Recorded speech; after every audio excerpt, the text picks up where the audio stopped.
When someone becomes a Christian, it gives them a clear aim in life, a focus. But what we find in life is that that focus can be lost. We can get distracted. There can be troubles that come. Life just moves on. And things that were once clear and established can slowly drift and change until they become unrecognizable. In America, the two great institutions of Harvard and Yale were founded on explicitly Christian basis.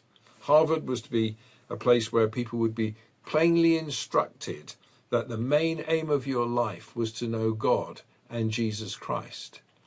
But 80 years later, when Elihu Yale turned up, he saw that was gone. And so he established Yale on a similar foundation.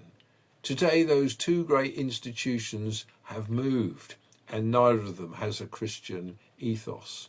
Relationships move, friendships slowly change. They don't just break down, but they just move on. And I've got people that we used to spend lots of time with, who we were really close to, but now we hardly see them. The letter to the Hebrews is written in part to stop people drifting in their faith in Jesus Christ, because it's possible that zealous Christians full of faith and joy can slowly drift off. Other priorities, pressures, problems creep in, and our focus goes, and we begin to change. And so Hebrews gives kind of a two-pronged approach to this. On the one hand, there's a stunning exposition of who Jesus is, how great his salvation is, and how people of old have laid hold of that by faith and persevered to the end.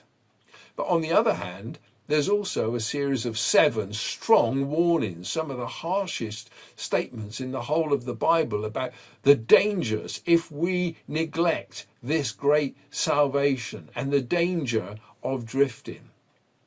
Over the next few weeks, I invite you to join with me in a clear journey, looking at some of the edited highlights of the letter to the Hebrews.